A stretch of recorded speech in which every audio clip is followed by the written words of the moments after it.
Hoje é dia de ajustar a coluna, mas não é coluna de seres humanos. Hoje a gente vai levar essas duas gatinhas aqui. Uma tá aqui e a outra tá aqui para a quiropraxista veterinária. Vem com a gente. Fala pessoal, tudo bem? Eu sou o Eduardo Tina, quiropraxista, e hoje até eu tô curioso para poder conhecer o trabalho da Marcela, que é quiropraxista veterinária. E por que eu vou levar as minhas gatas na quiropraxia?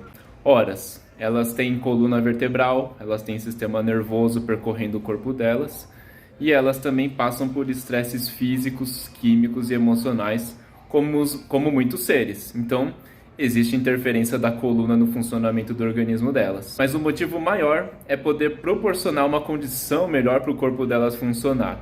Elas vieram de uma condição de abandono, foram resgatadas por uma veterinária e adotada por nós aqui. E desde que elas vieram, a gente percebeu que a saúde delas não tem se expressado da melhor forma. Então, vamos aos casos. A Jisoo tem muito problema alérgico, ela espirra toda hora, tem muita secreção e às vezes sinusite, então a gente acabou tendo que recorrer à medicação e inalação com certa frequência. A Jimin é muito ansiosa, inquieta e tem compulsão por comida, desconta tudo na comida. A suspeita que a gente tem é que ela carrega algum traço comportamental de disputa de comida quando ela era menorzinha. Então qualquer barulhinho de pratinho de comida, ela vem correndo e começa a miar alto e a se desesperar. Essas situações das duas, elas podem ser por cargas de estresse emocional. Então, afinal, a gente já sabe que gatos carregam esse histórico de serem abandonados, né? E esse estresse todo pela sobrevivência sobrecarrega, afeta o sistema nervoso, podendo gerar problemas de imunidade e também de reação emocional exacerbada. Até parece com a vida dos humanos, não é mesmo?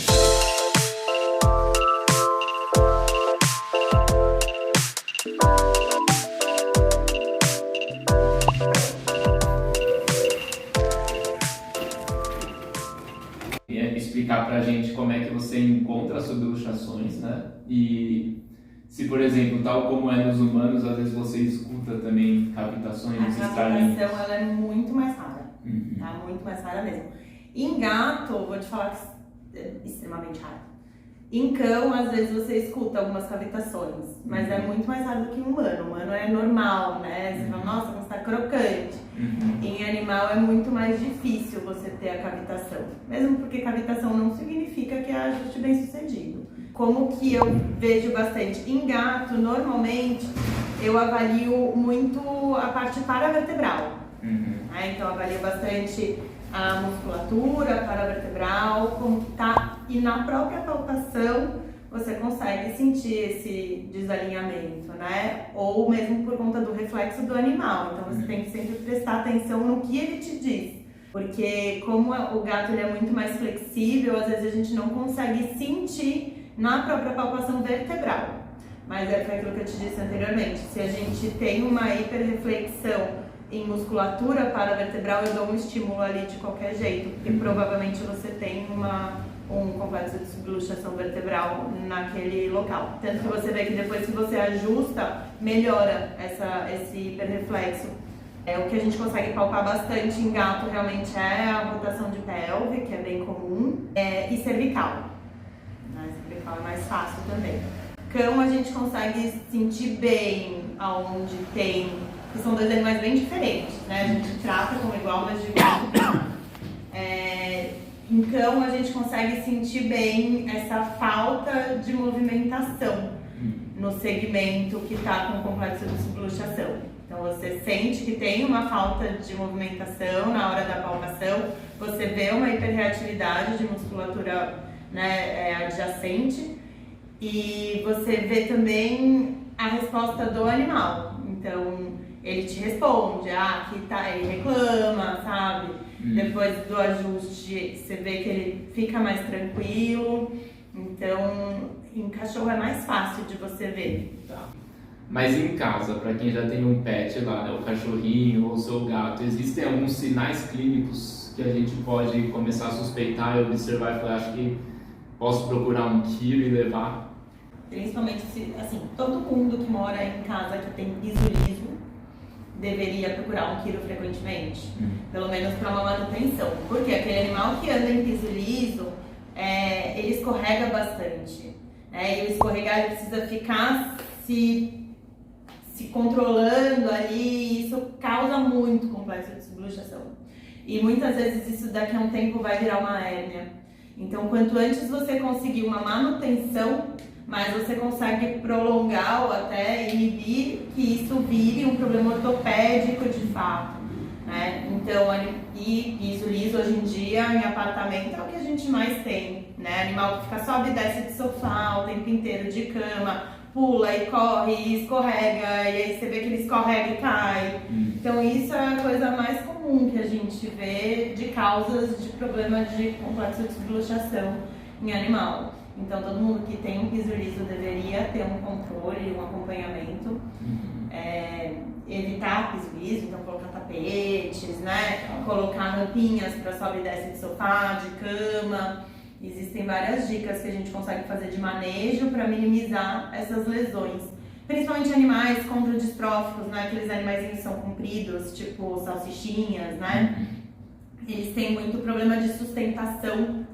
Então, a gente sabe que quando o organismo tem um problema de sustentação, ele vai fazer ponte óssea para conseguir, né, entrar nessa homeostase.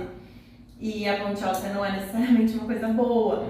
Então, esses animais que são os animais condrodistróficos, eles são os animais mais propensos a ter um problema de hérnia de disco, por exemplo. Então, se você tem uma manutenção preventiva, a chance de você vir a ter um problema desse minimiza bastante. Eu gosto de fazer um trabalho bem conjunto nisso tudo, né? Entrar com uma nutrologia, com os nutracêuticos, mexer com o metabolismo do animal e também para suprir melhor essa articulação. Então, você entrando com os dois em paralelo, você garante uma saúde mais efetiva. Cuidam muito melhor de pet hoje em dia, né? Graças a Deus. Então, são explicações que eu achei interessantes, porque ontem a gente estava conversando com uma paciente humana e ela perguntou, inclusive, de você, né, sobre o que ela poderia fazer pro doguinho dela que tá velhinho, já tem 14 anos e tudo mais. E eu falei, e se você procurasse quiropraxia para ele também? É muito legal. Eu tenho vários pacientes que eu faço uma vez por mês e mantenho assim, sabe? É muito legal. Porque também a gente não precisa ter uma periodicidade tão grande que nem humano, porque o sistema neurológico deles ele é mais rápido. Então eles seguram muito mais tempo o ajuste do que a gente.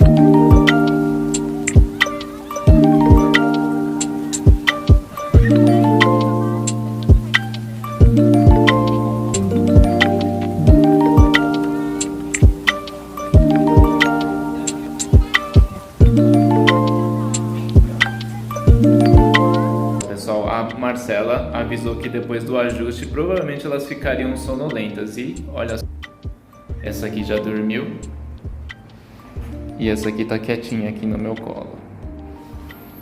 Tudo bem. Isso aí, gente, fim do dia, já é de noite, tá ali uma delas na sua caixinha de areia e nessa noite fria a outra tá ali se esquentando no roteador. Bom, essa foi a consulta da Jimin e da Jisoo. Eu espero que vocês tenham tido um pouquinho mais de contato com esse universo quiroprático, agora expandindo fronteiras, indo pro mundo dos pets também. Afinal, eles também merecem. Eles merecem cuidados tão específicos e tão carinhosos como você mesmo merece também. Eu espero que você tenha gostado. Por favor, se inscreva no nosso canal e não esqueça de deixar seu like aqui pra gente também. Assim o YouTube ele consegue entender que esse canal é relevante e ele vai entregar essa informação para mais pessoas. Então, te vejo no próximo vídeo, no próximo conteúdo. Até mais!